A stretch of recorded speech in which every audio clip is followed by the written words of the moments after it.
السلام علیکم ورحمۃ اللہ وبرکاتہ۔ غسل کے بیان میں نے اس چیز کا ذکر کیا ہے کہ اگر غسل کسی نے کیا یا نہایا کسی نے تو اب ایسی صورت میں اس کے ساتھ ساتھ اس کا وضو بھی ہو جاتا ہے، الگ سے وضو کرنے کی ضرورت نہیں پڑتی ہے، میں نے ذکر کیا ہے۔ لیکن لوگوں تک کلپ نہ پہنچنے کی وجہ سے بار بار جو ہے اس چیز پر سوال ہو رہا ہے کہ حضرت اگر ہم نے غسل کر لیا یا ہم نے نہا لیا اور پھر اس کے بعد فوراً نماز کا وقت ہو گیا تو کیا پھر ہمیں نہانے کے بعد الگ سے وضو کرنے کی ضرورت ہے یا پھر غسل کے ساتھ وضو بھی ادا ہو جاتا ہے؟ تو انشاءاللہ اس ویڈیو میں ہم اس کی وضاحت کریں گے۔ دوسرا مسئلہ پوچھتے ہیں کہ حضرت کیا کھڑے ہو کر وضو کرنے سے وضو ہو جائے گا یا نہیں ہوگا؟ تو اس کی بھی وضاحت اس ویڈیو میں ہم کریں گے۔ سب سے پہلی چیز آپ یہ سمجھیے کہ کیا غسل کے ساتھ وضو ہوتا ہے یا نہیں؟ تو اس کے حوالے سے آپ بحر شریعت یا کوئی بھی مسئلے کی کتاب آپ اٹھا کر دیکھیں، یہ وضاحت آپ کو مل جائے گی کہ غسل کے ساتھ آپ کا وضو بھی ہو جاتا ہے، الگ سے وضو کرنے کی ضرورت نہیں پڑتی ہے۔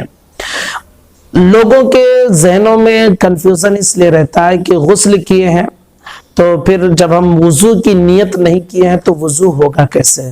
تو آپ یہ سمجھ لیجئے کہ حنفیوں کے یہاں، امام اعظم ابو حنیفہ کے یہاں وضو کے لیے نیت کرنا یہ ضروری نہیں ہے۔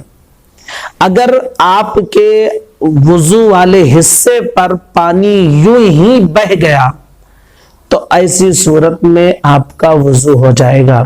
ایک مسئلہ بارش شریعت میں موجود ہے، آپ دیکھ سکتے ہیں کہ اگر کوئی انسان بارش میں بھیگ گیا اور اس کے وضو کے حصے پر، یعنی جیسے ہاتھ ہے، اتنا ہے، چہرہ ہے، پیر ہے، تو جن چیزوں کو وضو میں دھونا فرض ہے، اگر ان حصوں پر دو بوند کے برابر اگر پانی بہہ گیا ہے تو پھر اس کا وضو بھی ہو جائے گا، اسے الگ سے وضو کرنے کی ضرورت نہیں ہے۔ یہ بارش میں چل رہا تھا اور بھیگ گیا، تو جب آپ غسل کر لیے ہیں تو غسل کے ساتھ آپ کا وضو بھی ہو جاتا ہے، الگ سے آپ کو وضو کرنے کی ضرورت نہیں پڑتی ہے۔ اگر آپ اپنے اعتبار سے کرنا چاہیں، وضو علل وضو کرنا چاہیں یعنی وضو پر وضو کرنا چاہیں تو یہ آپ کا مسئلہ ہے، آپ چاہیں تو کر سکتے ہیں، چاہیں تو نہ کریں، یہ آپ کا مسئلہ ہے۔ لیکن شرعی مسئلہ یہ ہے کہ آپ جب غسل کریں گے یا یوں ہی غسل نہیں کہ آپ نے جا کر صرف نہا لیا ہے تب بھی آپ کا وضو ہو جائے گا، الگ سے وضو کرنے کی ضرورت نہیں پڑے گی۔ دوسری چیز کہ کیا کھڑے ہو کر اگر ہم وضو کریں گے تو وضو ہوگا یا نہیں؟ اور یہ سب مسائل عام طور پہ جو ہے سفر وغیرہ میں پیش آتے ہیں کہ الگ سے کوئی وضو خانہ بنا نہیں رہتا ہے، بس اسٹینڈ پر بس رکی یا اسٹیشن وغیرہ پر تو آدمی کو کھڑے کھڑے یہ سب کرنا پڑتا ہے، یا کبھی کبھی ایسا ہوتا ہے کہ گھروں میں ہی جو ہے آدمی ٹوائلٹ اور باتھ روم وغیرہ سب ساتھ میں بنے رہتے ہیں، ٹوائلٹ کیا اس کے بعد باتھ روم میں وہیں وضو کرنے لگتا ہے۔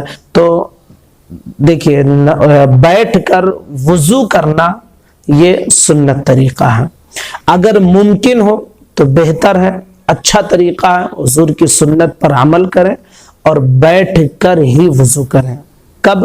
اگر ممکن ہو تو، اور اگر ممکن ہی نہیں ہے، جیسے کہ آپ سفر وغیرہ میں ہیں اور وہاں کچھ ایسا بنا نہیں رہتا ہے تو اب ظاہر سی بات ہے وہاں آپ کو کھڑے ہو کر ہی وضو کرنا ہے، تو ایسی صورت میں کوئی حرج نہیں ہے۔ تو کھڑے ہو کر وضو کریں یا بیٹھ کر وضو کریں، آپ کے وضو میں کسی قسم کا کوئی فرق نہیں آئے گا۔ بس اتنا سمجھ لیجئے کہ بیٹھ کر وضو کرنا یہ حضور کی سنت مبارکہ ہے، اگر بیٹھ کر وضو کریں گے تو وضو کا بھی ثواب ملے گا، اور بیٹھ کر وضو کرنا یہ حضور کی سنت ہے، اس سنت پر عمل کرنے کا بھی ثواب ملے گا، اور اگر آپ کھڑے ہو کر وضو کر رہے ہیں تو صرف وضو کا ثواب ملے گا، اور جو بیٹھ کر وضو کرنے کا ثواب ہے، جو سنت پر عمل کرنے کا ثواب ہے، وہ ثواب آپ کو نہیں ملے گا۔ بس اتنا یہ فرق ہے، باقی کھڑے ہو کر آپ وضو کریں یا بیٹھ کر وضو کریں، آپ کا وضو ہو جائے گا۔ تو امید کرتے ہیں کہ یہ دونوں مسئلے آپ کے کلیئر ہو گئے ہوں گے۔ گزارش ہے کلپ کو ضرور شیئر کریں۔ السلام علیکم ورحمۃ اللہ وبرکاتہ۔